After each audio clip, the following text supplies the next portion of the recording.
Hello student, আজকে আমি নিয়ে এসেছি পার্ট 2 ভূ অবয়ব এবং মানুষ আসাম ক্লাস 6-এর চ্যাপ্টার 4 সোশ্যাল সায়েন্সের ভূ অবয়ব এবং মানুষ, এটার অনুশীলনী 2 আমরা করবো। তো এই চ্যানেলটি সাবস্ক্রাইব করে নেবেন, আর যদি পিডিএফ লাগে তাহলে আমাকে টেলিগ্রাম চ্যানেলে মেসেজ করে দেবেন। টেলিগ্রাম নম্বর হচ্ছে 9101467653। আমি প্রোভাইড করে দেবো পিডিএফ। তো নিচে প্রশ্নগুলি উত্তর দাও। জলমণ্ডল কি? জলমণ্ডল বলতে পৃথিবীর উপরে থাকা পানি তথা সাগর, মহাসাগর, নদী, হ্রদ, হিমবাহ, ভূগর্ভস্থ পানি ইত্যাদি দ্বারা গঠিত অংশকে বোঝায়।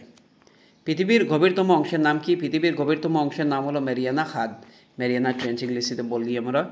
সম্পূর্ণভাবে মহাদেশের কেন্দ্রে অবস্থিত একটি সাগরের নাম হলো ক্যাস্পিয়ান সাগর। ঘ নম্বর দেখুন, নদীর উৎস বলতে কি বুঝো? সেই স্থানকে নদীর উৎস বলে যেখান থেকে নদী সৃষ্টি হয় বা শুরু হয়। লিখে নেবে। শাখা নদী কি? মূল নদী থেকে উৎসারিত হয়ে আসা ছোট নদী বা জলধারা, অর্থাৎ হলো শাখা নদী। এটা মেইন নদী থেকে, যেমন ট্রিবিউটারি আমরা বলতে পারি। তো এই ভিডিওটি শেয়ার করবেন। Thank you so much.